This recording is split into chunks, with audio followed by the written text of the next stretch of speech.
Yeah, hi, my name's Joe Brunette. We're racing here in Lisbon, New Hampshire today. Got a 340 Ski-Doo here, 603. Got some sponsors, Vermont, Timeout Tavern, Lego Snowboards in Southampton, New Hampshire. We got Ridge Road Bait and Tackle in Salisbury, Mass. And WJ Brunette Landscape Construction. Nice. We're here in Lisbon. They got a beautiful track here, and we're going to give it hell. Good. How about these other sleds? Any thoughts on these? Or These are all restored, and they're all just ready to go. This one here is probably the fastest sled up here, and that's a 340. And then the one next to it, these are first and second place sleds in the qualifier. And I'm not sure where Jason ended up. I think he was third here. A lot of competition here today. nice. Perfect day, perfect weather. Where's Timmy Billadou? We need an interview for the vintage. Jason was second. Second, my bad. Sure. All right. Nice. So, yeah. Cool. Thank you so much. It was nice meeting you. Thanks a lot. All right. Go Cool. vintage. Yes. Hi, my name's Greg Worth. We're racing my 1974 Arctic Cat Cheetah with 440 Kawasaki in it. We've changed some things from originally on it. We've got the 36mm Makuni carb on it, put a rubber track on it, got a Skidoo suspension under it. Today's not the best day. Things have been better before, but that's the way it is at times. Sure, you win some, lose some, right? Yeah, you win some, lose some. It's going to get pretty warm here right now. Sure. But for the most part, they're good old sleds, and we have a good time playing with them. Nice. Well, good. Thank you. Hey, no I'm problem. going to take some shots of it if it's all right. Oh yeah. Don't look too close. Yeah. No, that's all good. I love the Cheetahs and Panthers from the mid-'70s. Yeah. I mean, I love all the vintage snowmobiles, but those are my favorites. We had a 72 Cheetah when I was a kid. Yep. I had a 73 and this one. Nice. My name's Joe Becker. These are my 5 sleds that I brought over to race. The white number 1's one I run, and the 116 is one that I run. The others, friends of mine race them, and we're going to try and at least finish. We struggle sometimes with keeping them going, so. Sure. But we're just here to have fun. Nice. Maybe you can answer this question for me. I think it was 71 or 72, the entire Ski-Doo lineup had a white stripe on the hood. Do you know anything about that? I think it might have been 72, but I could be wrong. Yeah. That one, the number 6, was a 72, 55. And this one here, the one down there is the black in the middle. That's a 71. Gotcha. Okay, we can start lining up the first two main Cool. events. Well, I appreciate it. It was nice to meet you. You too. You tend to...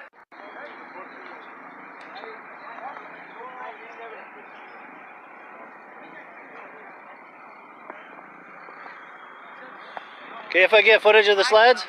Yeah. Cool. I think I met you earlier. How you doing? Yeah, good. Good. What's this, a Citation? Yeah. Nice. With like an MXZ seat? Yeah. Nice. I like it. That's probably a lot more comfortable with that seat, isn't it? Do you feel like talking it up? Do you feel like talking it up on the camera? I don't think it will. No, but I mean, do you want to talk about it on camera? Well, it's my sled. Just, you know, like my name is, and this is my Citation. Yeah, Jim Benham, I built this. You can see everything's for lightness. I got it down. Sure. What year is the Citation? 79, but it's got an 84 suspension track on it. A lot of fun. Nice. I'm not running it today. I'm running the 440 today. Now, what's this sled here? Is that a Polaris? Polaris 440, and I'm running that in the senior class. Really? Nice. This one was 340. They said, no, you can run a 440 fan. Really? So I swapped my skis out, and I run that one. I hit plastic skis on that. They wouldn't let me run the plastic. Has to be steel, huh? Leaf spring only? Basically stock leaf spring. Sure. Let me go around and check. Leaf springs on them. I made them. They're very good. Oh, you did? All I did is put bottoms on them. Wow, plastic skis with leaf springs. That's cool. Yeah, they look good on that. Nice. Now, what's this, a Cutlass? A Cutlass? What is that? SS. SS, okay. Yeah, SS. Nice. So this is the one you're racing today? Yeah, I pulled a second in the first race right behind this guy. Nice. Sweet. That was one of the first races, right? I think I saw it. 13. He might have been in it. 26 Okay. to make the field. Let's get it going. Nice. Come on. Well, thank you. This is the senior class, 15 over. Senior class, yeah? Cool. Well, nice meeting you. I appreciate it.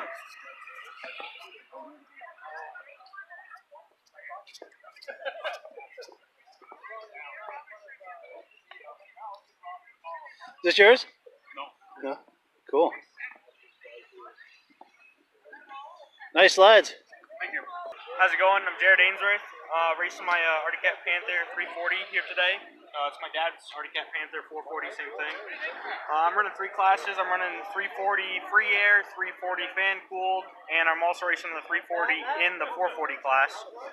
Just something to do, fun, run a couple classes. I travel a lot for work, so this is probably my last race of the year. I don't get to race much. Dad's running the 15 over class. He's killing it today with that.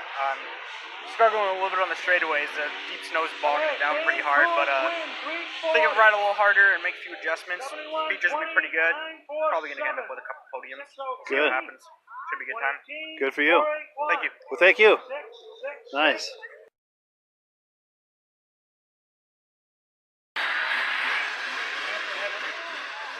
Which is like a 69 or?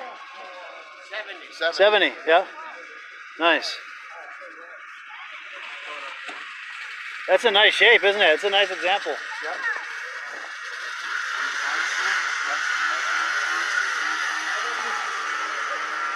There's another one right over there. It's only got 86 original miles on it. The Capri or the Snowjet? Moleskine. Really? Yeah. Nice. Bought that last week in that plant. Wow. 81 miles. I recognize that. I was there.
How's it going? What year is that Puma? 72? Nice. We had a 72 Cheetah when I was a kid. Yeah. Great year. 73 I'm building. Is that right? Cheetah, yeah. I have a motor built for it right now. Nice. 440. Nice. I'm building another one of these. I took a full-size cat and cut it off, put a Puma track on it. Not this one, the other one I'm building. Okay, yeah. Yeah. Nice. I do a video magazine about vintage snowmobiles. Oh yeah, I got one of them. Oh, you I do? see you the other day. Oh, last weekend. You were in Washington. Lancaster. Washington. Oh, Washington, a couple weeks Yeah. ago, yeah. Colder than hell. It sure was. Jeez. Snowing like crazy, too. Snowy and windy and cold. This is a lot better today. Yeah. Now, are you the one that had the Citation SS? Right there. Yeah, okay. I was wanting to get some footage of that day, yeah. Are you open to talking that up?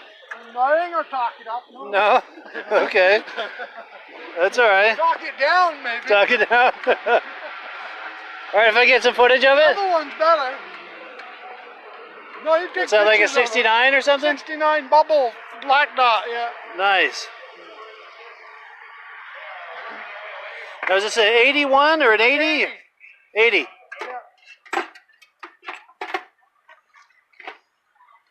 Good shape. Yeah, I remember liking those. I was in high school when these came out. I really liked them. Yeah, I got a little dirty on the way here. Oh, yeah. Yeah, I really remember liking these when they came out. And then, of course, the Blizzards came out there The Blizzards, a couple of years A before. little heavier. Yeah, These are snappy for the size of them. yeah. And then a few years later, my dad got a Citation 4500. It wasn't as sporty as this. Didn't have the twin carb, but it was nice. You could hang the track out, hang the tail end out, you know. How long have you had this? Third year, 3 Yeah. years, yeah. 3 years, nice.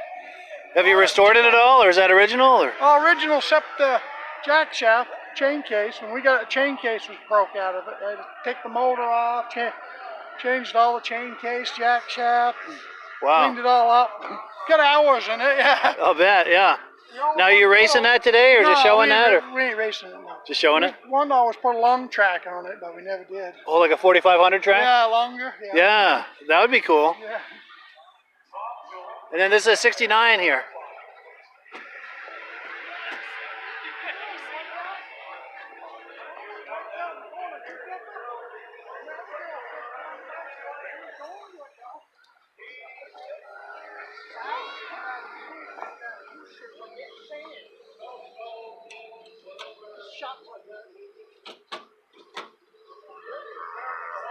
Have a thing.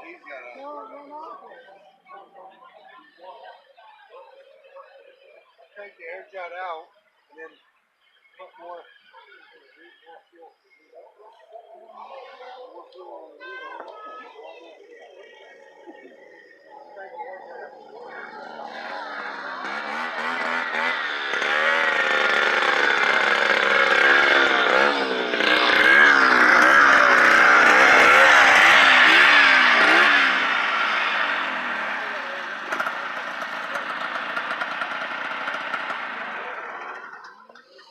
How'd you make out? First? Yeah. Wow, congratulations. Thanks. Cool, what's your name? Luke. Luke, nice to meet you. You too. Now, you probably see this coming, but were you using the Forest, Luke? Not today. Not today, you didn't need it? No. Nice. Yeah, I do a video magazine about vintage snowmobiles. Oh, cool. And this will probably be in the next edition. Sweet. Cool. What year is this? 73. 73, nice. Yeah, rubber track. Oh, really? No cleats, huh? 73 lengths. Yeah, stock suspension. Nice. Yep. There's a single cylinder? Or? Yep, 340 Hz. Wow, nice. Good for you, man. You took it, huh? Yep. Good for you. Yep. I like that TX. Yeah, he's gonna run it in the demolition derby at the end of the race, Nice. end of the day, right, Tom? You'll probably do well. Those were tanks. We had one when I was a kid. We had a 250 TX, and it was tough. I was a teenager, and it took all the abuse I gave it. The only 3 years it didn't blow up on a regular basis was the fucking Yeah. Polaris 250s and 340s. 440s blew up. Now, is this a 76? 8. 78, yeah. Nice. It's all good. It hasn't been redone or anything. All original, huh? Yeah. Nice. So got original chrome plating and all that. So I bought it running. I took a compression test. I think I'll just leave it alone. Good. Now, what is it, 340 or 440? Or? 340. 340. Nice. I put Indy suspension in it. Double run of carbides. That gives us some bite. Huh? warmers. Oh, yeah. Nice. And I wanted to ride the trail. Yeah. That sucker goes pretty good. It does. What is that, a Puma? Now, was he just on the track or getting ready to go on? I don't know. Which magazine do you do? The one Oh, yeah. online there? Facebook one? Yeah, Vintage Snowmobile Lovers. Yeah, I see your stuff all the time. Nice Oh, to good. meet That's you. me. Yeah, I'm Mike. Hi, Mike. Nice to My meet name's you. Tom. Sweet. Yeah, nice to meet you. Yeah, I look at see your stuff all the time. Good. Nice. Yeah, it's the largest vintage snowmobile page on Facebook. Almost Alright. 50,000 fans. Awesome. And I think it's the largest community of vintage snowmobile lovers anywhere. Nice. Because 50,000, that's a lot of people. That's a whole shitload of people. Yeah. Yeah, I see. I mean, I follow it, so Nice. see all the posts.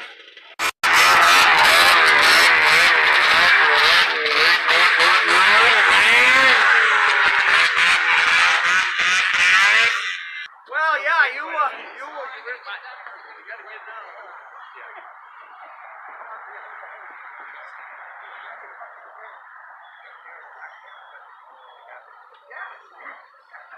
Yeah, we can do that.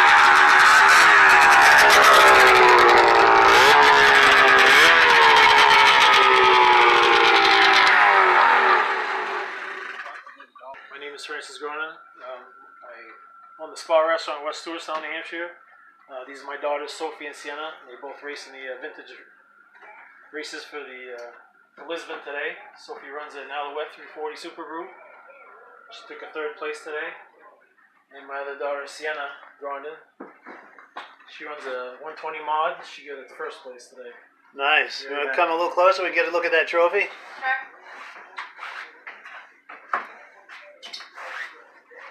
Nice. Very nice. Congratulations, both of you. Thank you. Thank you. That's cool. How about a picture of the two of you holding your trophies up? Stand right over here. Stay right here. There we go. Yeah, nice. Oh, let me get it focused. Good now, huh? Yeah. So what are your thoughts, girls, about today? Any thoughts about the races or vintage snowmobile racing in general?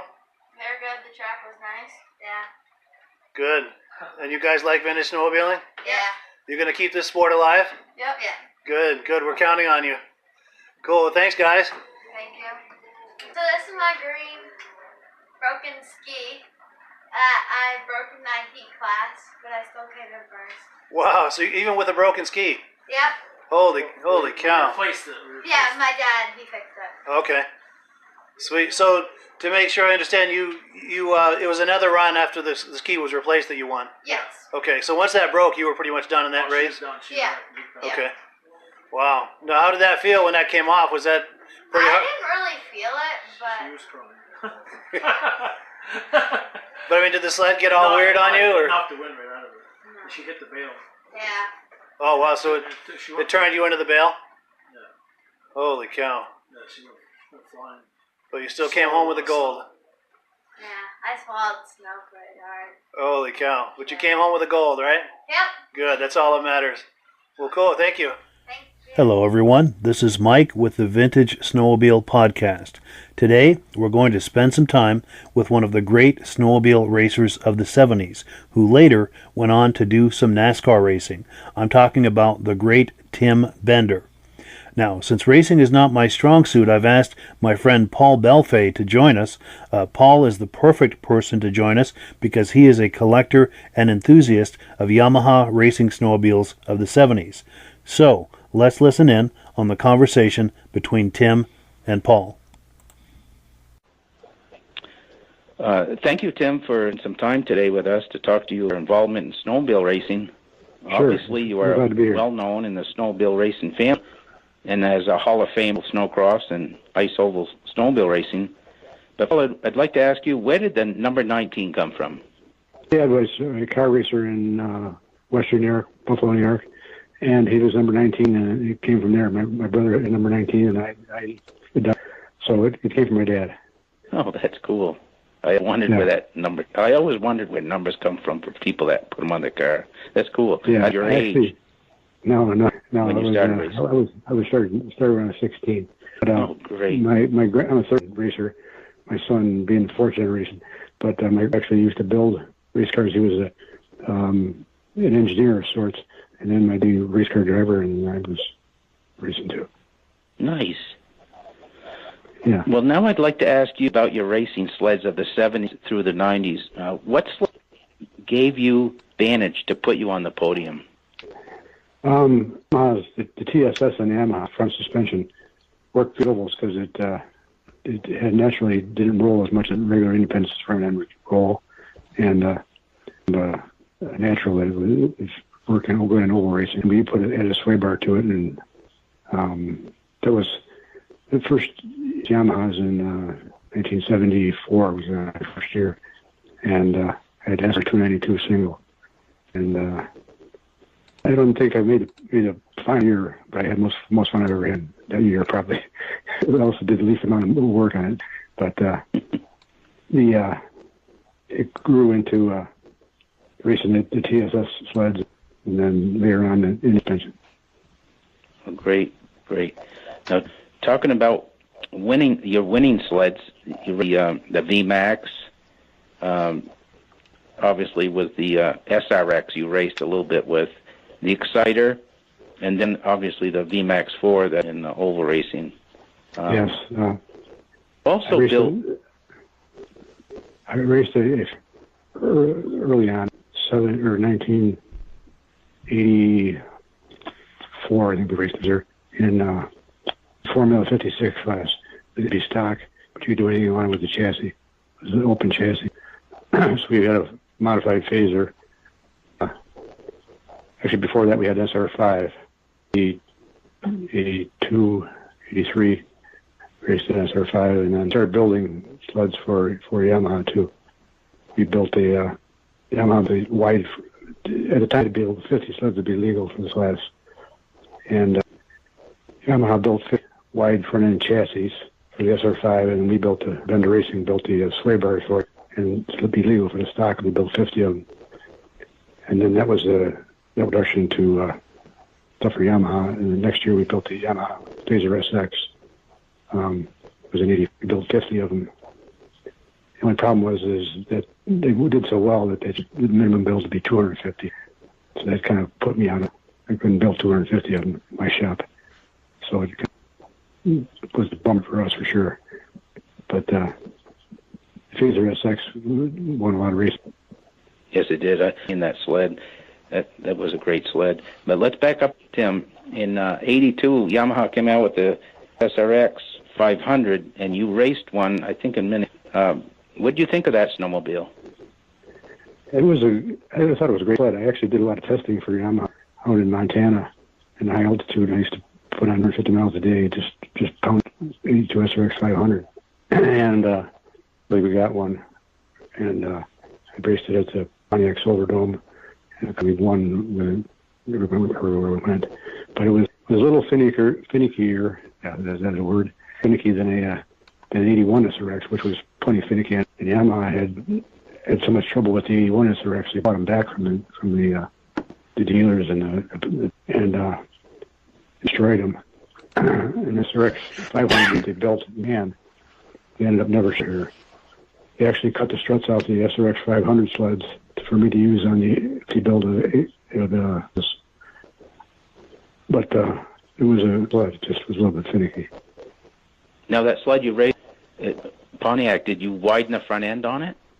Yeah, I had a wide front end on it. Also had a long travel suspension in it, which we built. At the time it came with about 3.5 inches, and we made it an extra 7 inches of travel. Nice. Wow.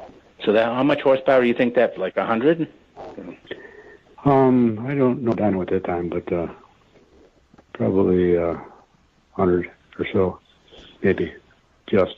Right. Tell us about your custom-built sleds you sold to consumers, like the Outlaw and the Phaser SX. Can you tell us a little bit about each of those sleds? Yeah, the Phaser SX was basic phaser. We took an 84 phaser, took out the 112 track, put a 121 in it, lengthened out the rear of the tunnel, cut the struts off the front end and put 500 struts on it, widened the front end out, the sway bar on it, put a cold air, breathe cold air from the outside and then exhaust the hot air from the outside hood. And then what we did was we had a system where we bring 5 into the shop at a time and cut the bottom of the crate. It was a wooden crate at the time, and about 5 at a time, and build them, each one of them up you could. Then I crate them back, ship them back to Yamaha. We painted them, and they were red, silver, and I signed the hood on them, and each one of them, and that was a phase. Right. And then we built it. Next year, when Yamaha, or when ISR changed the rule, 500, or 500 build, I'm sorry. I spoke before. But this 500 they had to build. So when ISR changed the rule to 500, we decided on our own to sell ourselves. So it was called the Outlaw 82 SRX, or I'm sorry, SRX, new ones, those that Yamaha not sold. I bought those from them. We took the engine out, put that in the phaser with a white front end and sway bar and track, just like we did on the Phaser SX. Yeah. So basically, it was a Phaser SX VMAX 540 engine. Wow. How about the Terminator? We look at the Outlaw. We used new engines out of 83 SS40.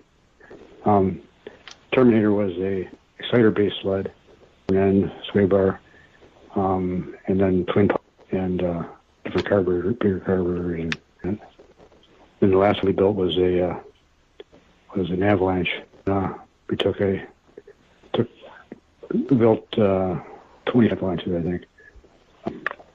They sent a motor to the crankshaft. A friend of mine, Larry, got at the crankshaft. Motor cut half it down the middle of one cylinder.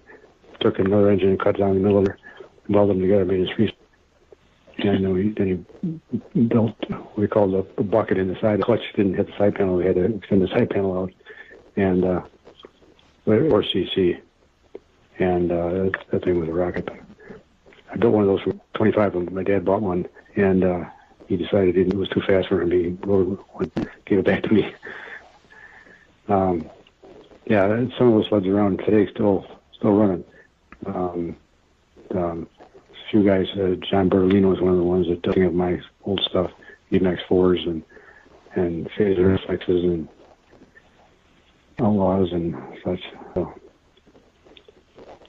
Well, that's great. Old race sleds, any of them? No, I don't. I should have kept one, but I should have kept a couple of them, but I don't. The only thing I have is I had one TSST, a triple ski single track, which was a Formula One sled that we built with a Yamaha motor in it and racing the river only.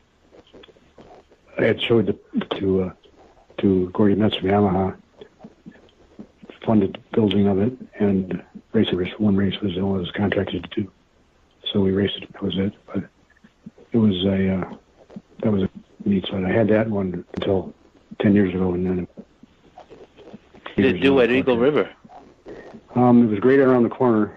I had the second highest speed that anybody's ever, but they was terrible. It was built by a company in Michigan.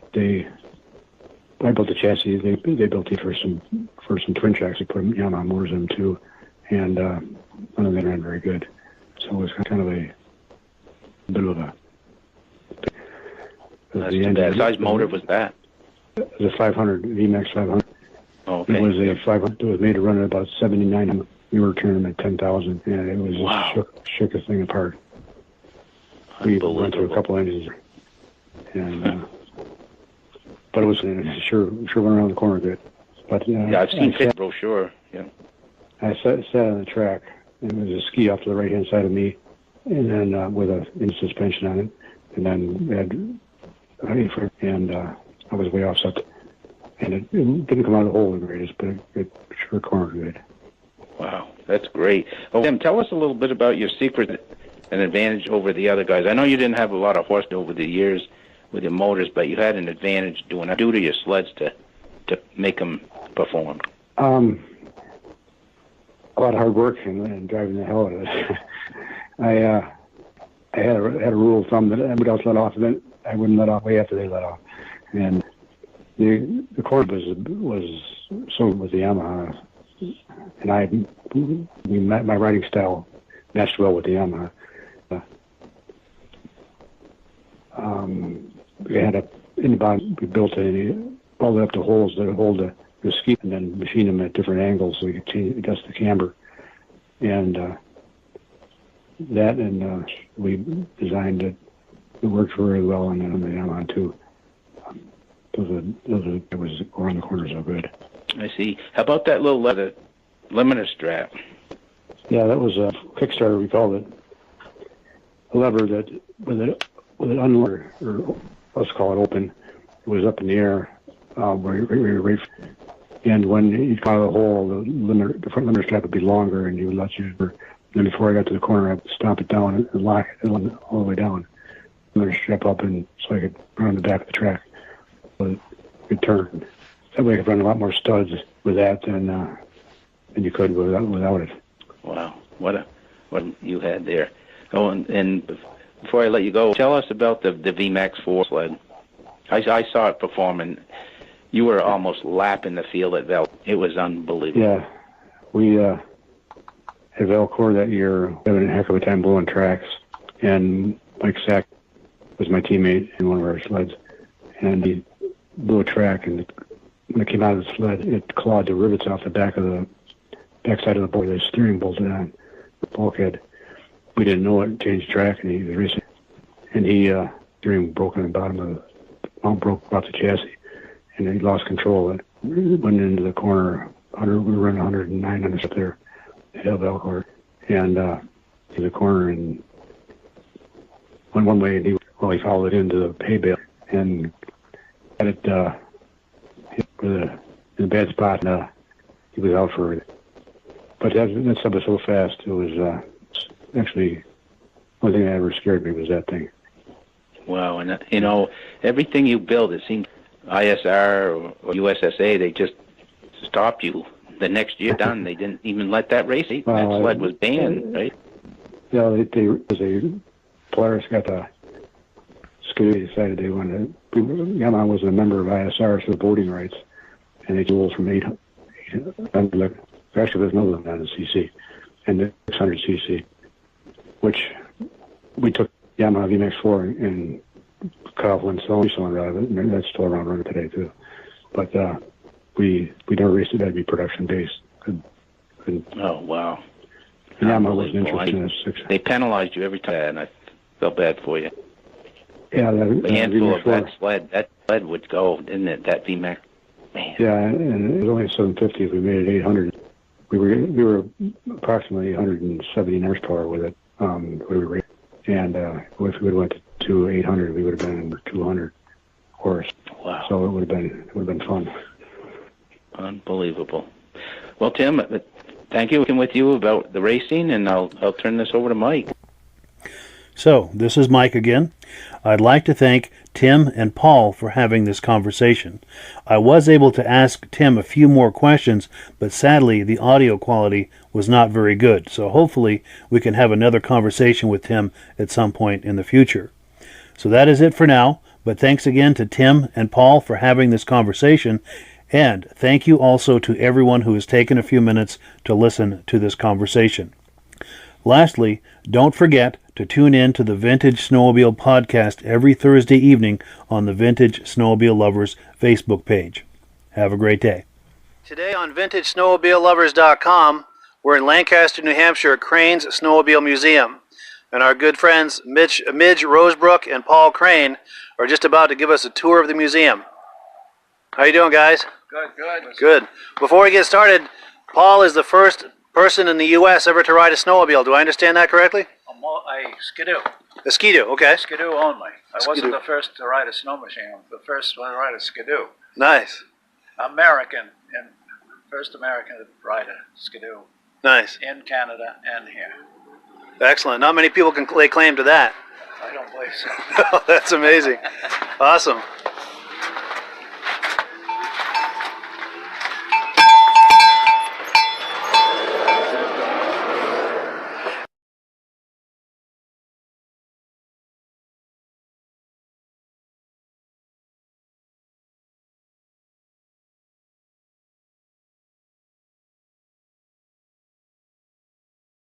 We'll just start down this row here. All right.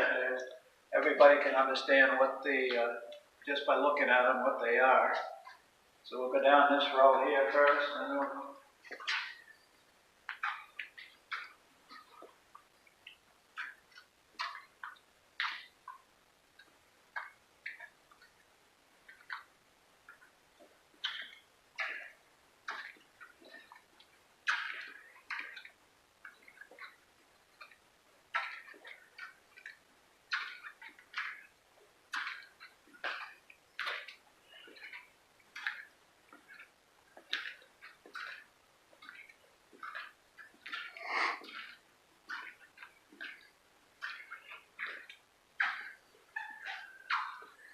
On the end wall here, we have some of the clothing. Most of them are practically mine and the family that rode things. Nice. So these are yours from back in the day, you and your family? A lot of them are. I would say that 80% of them are. Nice. And at the end here is a Scatmobile, which is rare. It's got 3 real big bloom tires. It was made out in Grand Rapids, Michigan, and I met the guy years ago, and he was driving a Stanley steamer up his driveway, and I told him I just picked one of those up and I'm going to start a museum someday, and he said, I'm going to give you something, young man, something that nobody has. My first sign that was put on the factory. And it's a plywood sign. It's a little rough, but I was going to cut the bottom part off where it was rotten, but I just figured it would lose the value of it. Yeah, for sure. Yeah. Wow, that is awesome. That's quite a gift to receive. Yeah. Outstanding.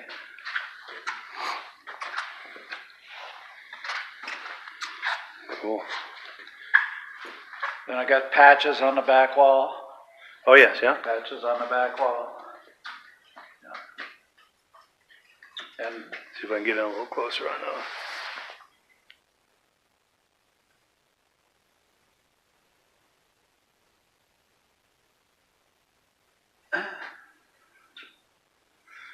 And up on the rack over here, we got some of the small snow machines. I remember the kitty cat from back in the day. Yeah. Then we got the 1926 Model T snowmobile, which is a foot narrower than the average snowmobile. And if you look at the running board, it says snowmobile right on it. Really?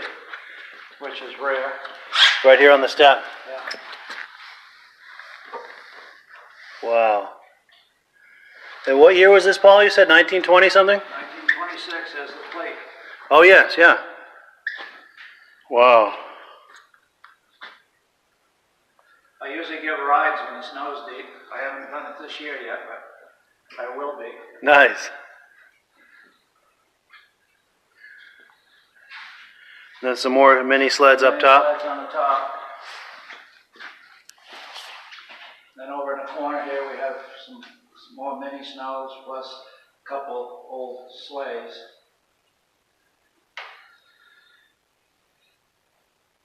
Nice. And then these are some of the early mass-produced ski-doos? This is a 61 skidoo with the wooden skis. This is a 61 skidoo with the replaceable steel skis, because the wooden ones we'd go out in the field and we'd break them. Huh. Wow. Now that first sled that you rode, was it similar to this one, or Just like that. just like this one? Yeah. Wow. But it was a 1960. 1960. Okay. Yeah. I have one, but I haven't got it over here yet. Okay. It's a 1960.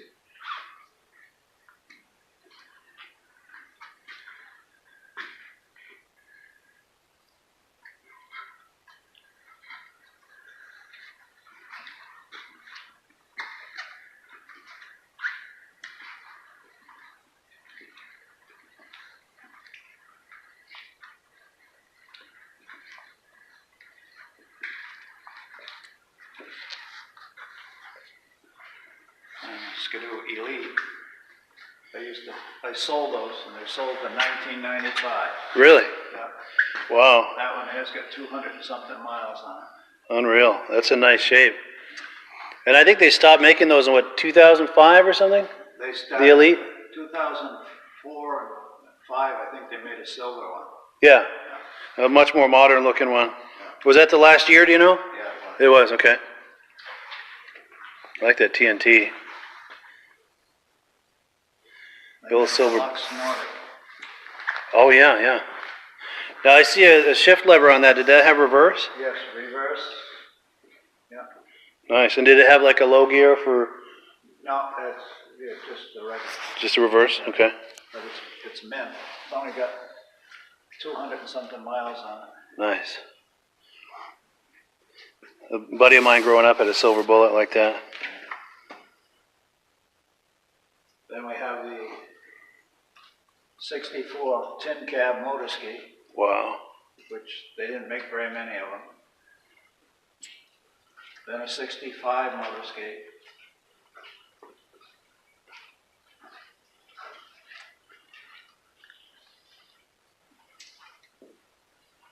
Then the racing motor ski, which is a 634 Herc. Yeah.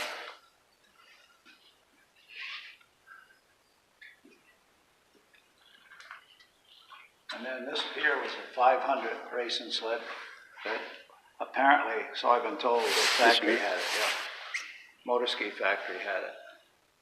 Wow. That's cool. And then the Zephyr, which is all original. Wow, 1970, huh?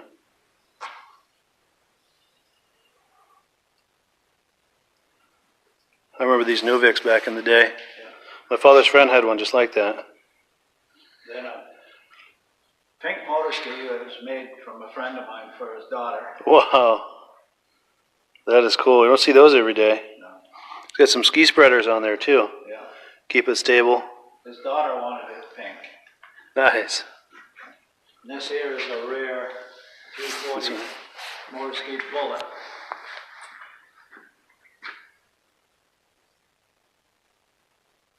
Wow. And the 340 Sonic, Supersonic Pro sled.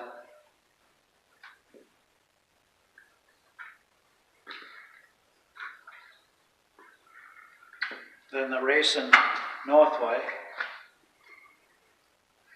They only made 21 of them. 21, wow. Sleds, yeah. That's a real big hood. Does that mean there's a real big engine underneath? Or? Yeah, it's a 440. 440, yeah. Nice, and this Racing Cat. Then a 76 Snow Pro. Nice. Yeah. That's one of the cooler looking sleds ever to be on the snow, I think. And then the Husky. Yes, yeah.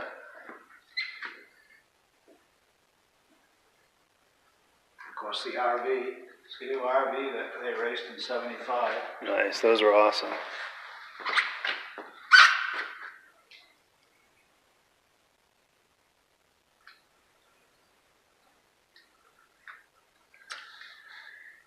Then the Snow Cruiser, which was a Rapido 500, which, as far as I know, there's only 4 of those in existence. 4 of those, wow.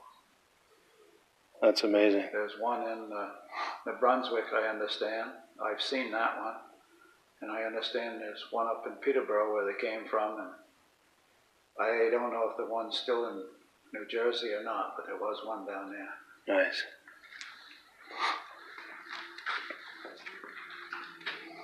We had one like this when I was a kid. It was the consumer model, though, not the Starfire. That was fast. Even the consumer model, the 250, was really fast. Oh, yeah.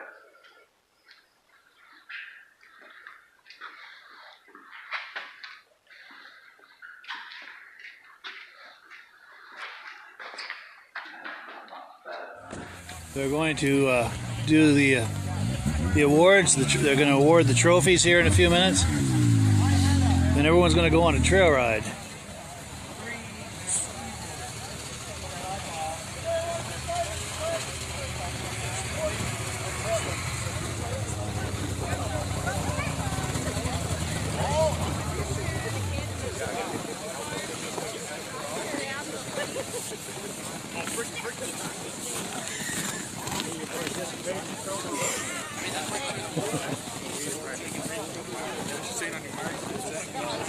That's a good spot right there. Yep. The sun's just right as long as they go now. Yeah, exactly.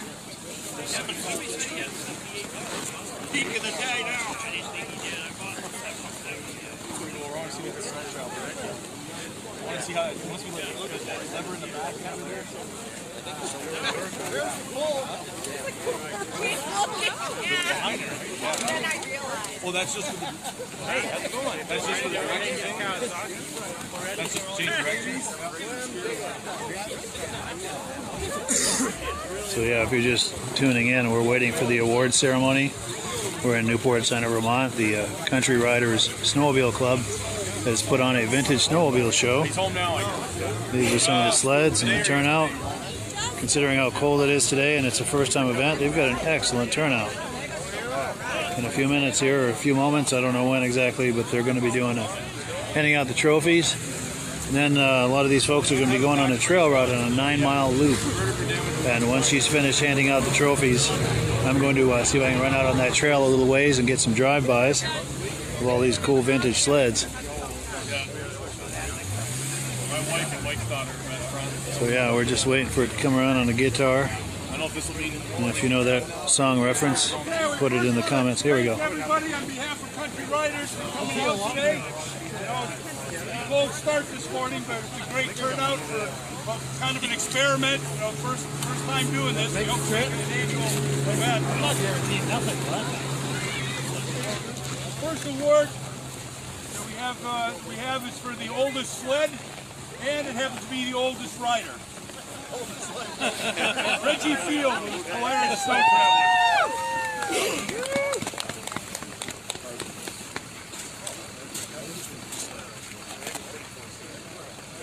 Getting up there in age for you? Hey, Reggie! That's a twofer. Oh, we got two trophies. Oldest and oldest. Oldest sled and oldest rider. The next award is for most unique. That goes to Laura Gavlik, the 1985 Manta. Nice. How about looking over here, girls? Give us a wave.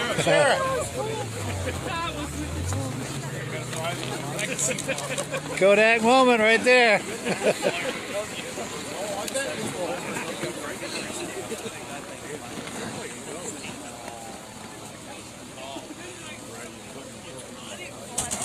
The next award is for Best in Show. It goes to Ray Peranto for a 73 Rupp. Yes. Where is he? Here he is. Congrats. Thanks. Say a few words there, Raymond. Yeah, speech. Yeah. Speech. That's been on a 70-mile ride. 70 miles? Congratulations, man. Yeah, thanks. Right here. Get a picture right next to it. Get the ride organized. A quick 9-mile loop around. Just around and come back. Right back here. We've still got food going. Help yourself. Appreciate again everybody coming out. Hopefully we'll do this again next year. We should probably thank all the volunteers too that came out and put this together and put on the food and everything. Thank you very much, Country Riders. Thank you. Cool deal. All right, so I'm going to make my way over to where they'll be driving by.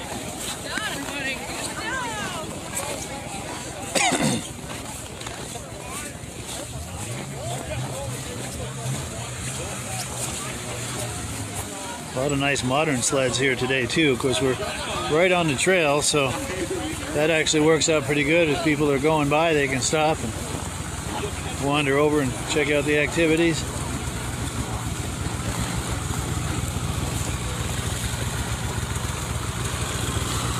So yeah, if you're just joining us, we're at a Vintage Snowmobile show and they're about to go for a ride. I'm going to come out here on the trail where they're going to be passing by and try to get a photo opportunity. Get a Kodak moment, if you will. Hopefully this is where they're coming and not over there. If not, I'm skunked. But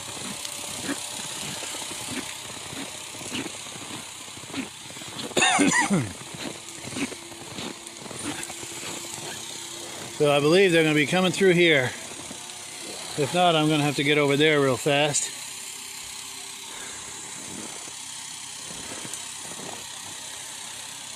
But yeah, this is a nice event. The Rupp has his vote. Skip Estes, thank you for weighing in on that. Yeah, that is a sweet ride. In fact, if you guys watch the Vintage Snowmobile podcast every Thursday night, Ray Parento has been on there with that sled before and after. As far as the details of that restoration, it's an amazing sled he's got there. And he is very much worthy of that Best of Show award. So I can hear them firing up their sleds. It may be a few minutes before they all come by here, but I want to be ready for them. I'll try to entertain you as best I can with stories and anecdotes and dirty little limericks, or maybe clean little limericks, I don't know. Trying to keep this family-oriented show. So I guess there'll be no stories about the man from Nantucket.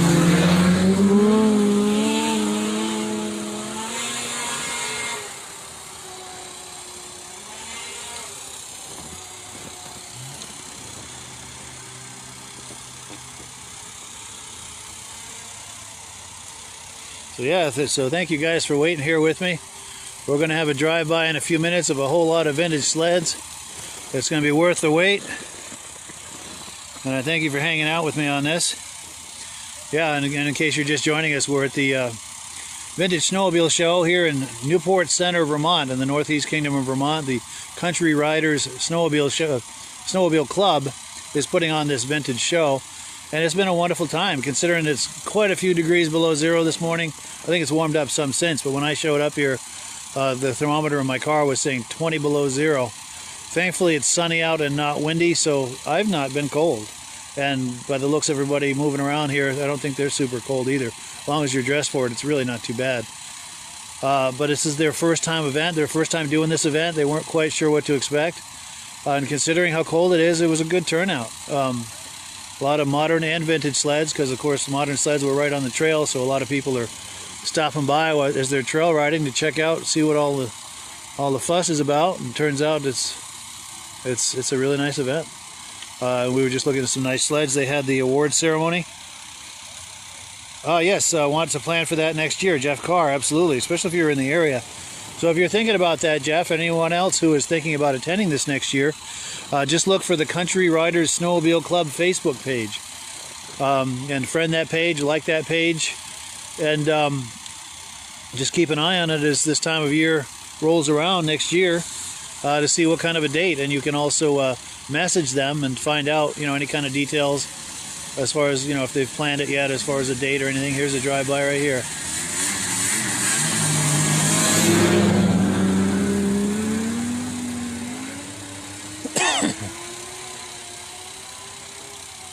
And yeah, it definitely will be worth attending this next year, because I would imagine it would be even bigger and better because now people know about it. It's on the map now. And I'm doing what I can as a friend of the club to try to get the word out, give this a little bit of promotion, make a little noise for it. I appreciate you guys watching that and tuning in. I don't know about you, but I like to see footage of a good vintage snowmobile show, whether it's local or anywhere else. It's just cool to see what people are doing in the vintage snowmobile space. And if you're like me, hopefully you enjoy viewing that as well, which is why I do this. I do it for my own enjoyment, but thankfully other people enjoy it too. So we got a bunch of modern sleds fired up. I'm sure they're firing up those vintage sleds too. I expect them to start coming through here before too long. I hope I'm on the right trail, because they might be going that way. There's a trail just off in the other direction. Oh, was that Mach Z I was looking at earlier? Oh yeah. Yeah, I've had a tickle in my throat lately. Every winter, just the dry air tickles my throat, I guess. Oh, you're very welcome, Pete. Pete Ayer says, thanks for being there. Yes, Corey Munson. We are in Newport Center, Vermont. Northeast Kingdom of Vermont. The Country Riders Snowmobile Club has just put on their first annual Vintage Snowmobile Show. And we were attending the show, walking around, getting interviews, looking at sleds. Here comes the first vintage snowmobile right now. Hopefully he's going to turn down this trail, which would say that I'm on the right trail. They just had the award ceremony a minute ago, and now they're going to have a ride, and they're all going to drive by me here, assuming I position myself in the right spot. There's another trail that goes off that way. Hopefully that's not where they're going. If it is, though, I can get over there pretty quick. I will miss some of the drive-bys, but...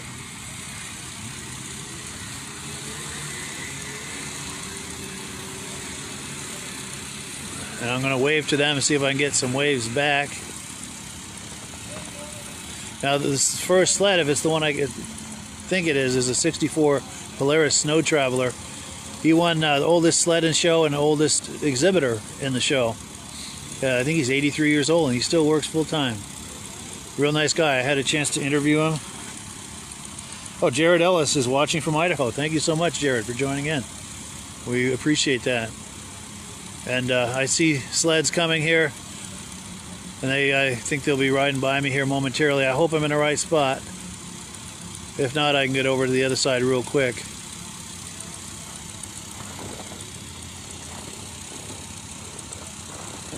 Well, let's get closer. See where they're going.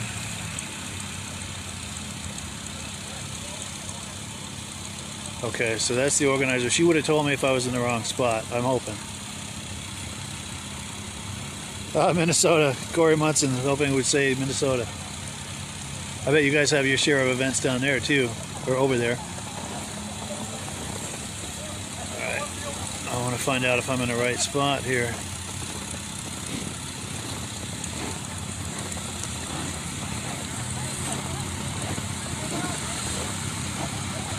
So they're coming down here, right? They're coming this way? Yep. Wonderful, thank you. All right, so confirmation. All right, let me go get into position again here.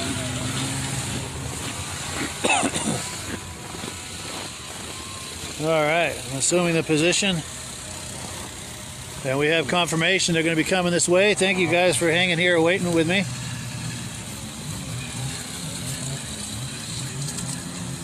Get a few modern sleds here to warm things up. Cool.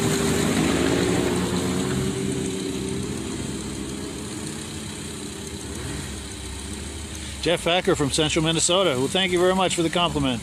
And Steve Dunlay watching from Ottawa, Canada. Yeah, thank you guys so much for joining in. And if you are just joining us, we're at a Vintage Snowmobile show. They're about to have a ride. They're going to be all riding past me here in just a moment. We're just waiting for them to get organized. And it should be very soon because I'm seeing, if you look past, I don't know if you can see through these trees, but there's a bunch of them in the process of lining up for a ride. This might be one right here. Okay, here we go. First vintage rider.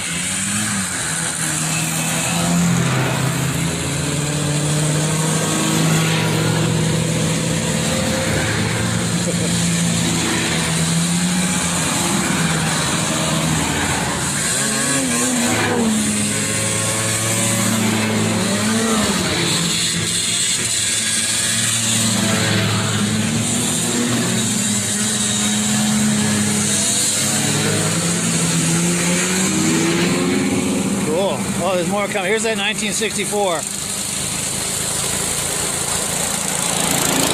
He's 83 years old.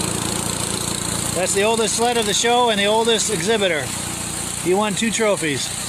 Here's some more. Pantera.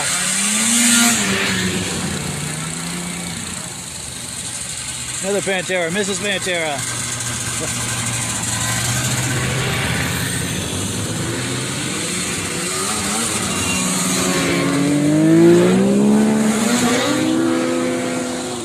Yeah, I think they wanted to hit the throttle rather than wave, but that's all right.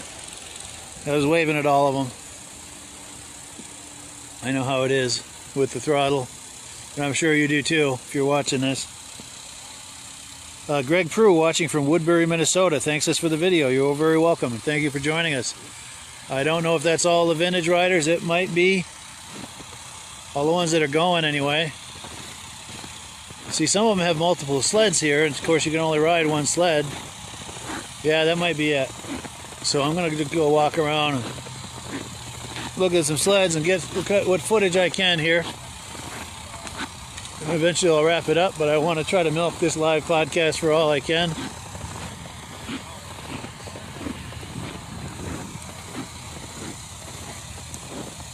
So yeah, this is where we are on OS 29. Got our MASH sign here. Who used to watch that TV show MASH with that sign? I call that a MASH sign. Got all these sponsors here. And yeah, this is where we are. Well, you're very welcome, Jeff. Thank you for viewing. I appreciate that. Oh, here we go. Here comes somebody.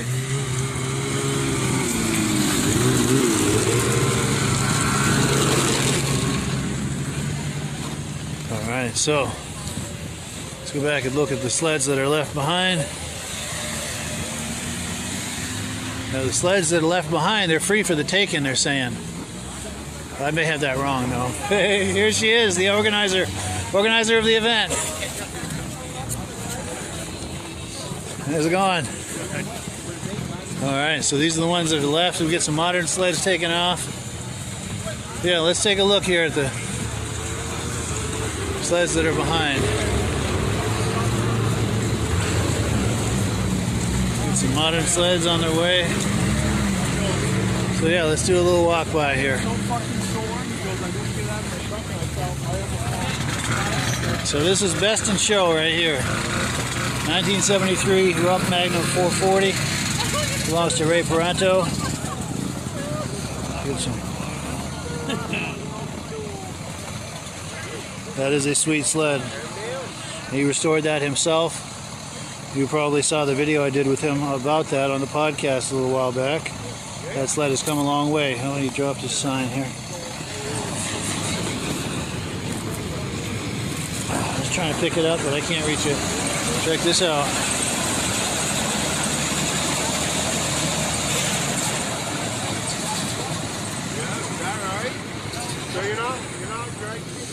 Take a look at this John Deere Cyclone.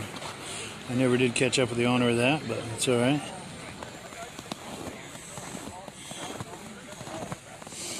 You don't know who owns the Cyclone, do you? Sorry? Do you own the Cyclone, either of you? No. No? All right.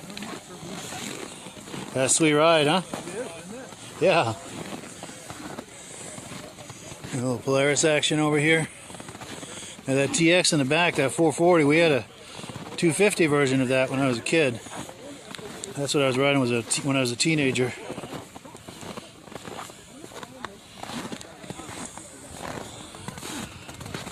And I did not have the maturity to ride such a machine.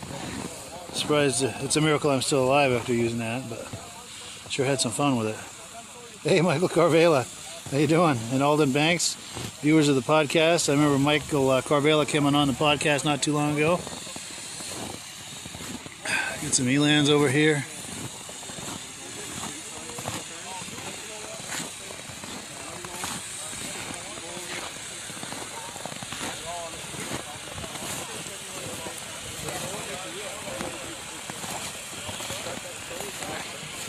Remember these from back in the day? These things would go just about anywhere.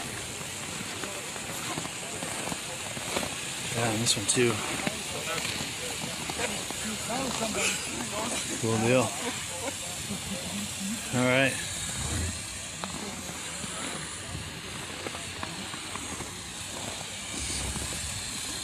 So yeah, I think I'm about to wind it down. But thank you for tuning in, both to the earlier podcast I did, as well as this one here with the award ceremony and the drive-by. Good times all around. Thank you for viewing.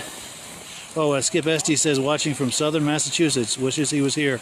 Yeah, and if we do this next year, Skip, it's right up I-91 if you're in southern Massachusetts. C71 Elan, first sled his dad got, Alden Banks. Yeah, since you made a comment, we'll take another look at these Elans. Just to take you down memory lane.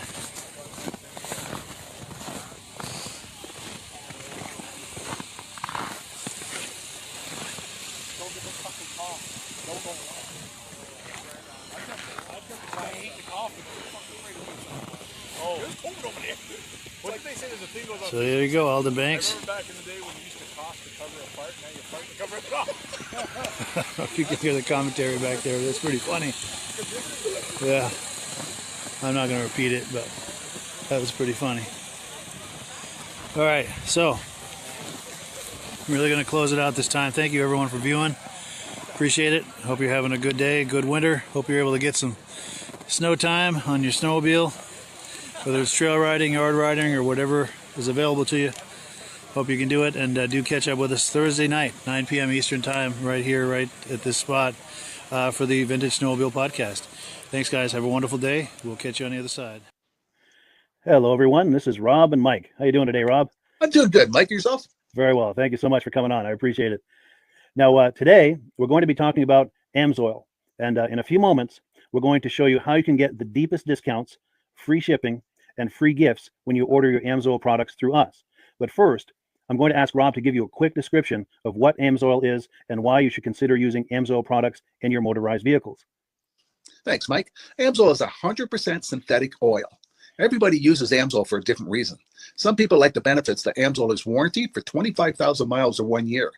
The reason we can do that is because AMSOIL doesn't oxidize. It doesn't form the usual carbons, gums, sludges like petroleum oils do. That's why we can keep it in the engines longer. Petroleum oils never do wear out. They oxidize themselves. That's why they have to be changed at 3,000 kilometers. And AMSOIL likes the benefit that you only have to change the oil once a year. That saves some money. Some of the people like the benefit of AMSOIL is it's a slipperier type lube. By having a slipperier type lube, it cuts down friction drag. By less friction and drag, engines run 20 to 50 degrees cooler, better gas mileage. Now, AMSOIL says 25% more protection than the industry requires is in the AMSOIL bottles. My average customer gets about 10% increase in gas mileage. That's a big savings. Yeah. And by cutting down friction and drag, for every 10 degrees you cut down the friction and drag, doubles the life of the engine. So by having the engine run cooler, it makes it last longer. Some people like the benefit of the range of the AMSOIL. AMSOIL's flash point is 425 degrees, and it pours at 50 below zero. Wow. If you ever tried petroleum oil when it's 10 below, it turns to honey. And in the summertime, petroleum oil thins out, and once it thins out, that's when it starts breaking down. So AMSOIL is an all-season oil, can give you better gas mileage, longer engine life, less maintenance. It ends up being cheaper over a year's time running AMSOIL than it is petroleum oils. That's amazing. That's amazing. And AMSOIL is available for pretty much any motorized vehicle, anything from lawn equipment, cars, trucks, boats, ATVs, motorcycles, snowmobiles. Yep. And a lot of people phone me up and say, well, what's the benefit of our gear lube? Exactly what I told you about the engine oil. It pours in cold weather, it runs cooler, makes the equipment last longer. And they say, well, what's the benefit of the small engine? Same thing. Makes the engine run cooler, last longer, better performance. So it saves on all the applications that AMSOIL has available. Wonderful, wonderful. So yeah, let's talk now. Hopefully this has convinced people to think about maybe joining us in the AMSOIL experience. Let's talk about some of the discounts and free shipping and how that all happens. I'm going to pop a graphic on the screen. And yeah, by all means, if you want to talk people through how this preferred customer program works. AMSOIL has a number of different programs. One of our main ones is a catalog customer, where somebody can order directly out of our catalog. If they order out of the catalog, they order $100 worth, AMSOIL will ship it right to their house. But our best program is our preferred customer. For only $10 for 6 months, you become a preferred customer, you save 25% on all the product. You order $100 worth, they're going to give you free shipping. You don't have to order a whole case. You can mix and match. Say you want 4 bottles of small engine, 7 bottles of 5W30, and a couple of gear loops. You can mix and match. You can order 1 bottle at a time if you want. There's no minimums, no maximums. By being a preferred customer, you save over 25% on all the products you're going to buy. AMSOIL sends you extra gifts, a $5 gift certificate on your birthday, $5 when you renew your account, and stuff like that. So it's a good way to save on some of the products you want to buy. For sure, for sure. Yeah, it's an incredible value. And this is the deepest level of discount that anyone can get when ordering AMSOIL. Is that correct? It is. It is. Wonderful, wonderful. So let's take people through the step-by-step experience of placing an AMSOIL order. Then that would include signing up for the preferred customer discount, preferred customer program, so they can receive those deepest levels of discount. So let's go to the website. This is what the website's going to look like. These are some screenshots. Once you go to amsoil.com, there's a link in the description, or you can just type that into a browser, amsoil.com. This is the page you land on. At the upper corner of the page there, you see how I've circled in red.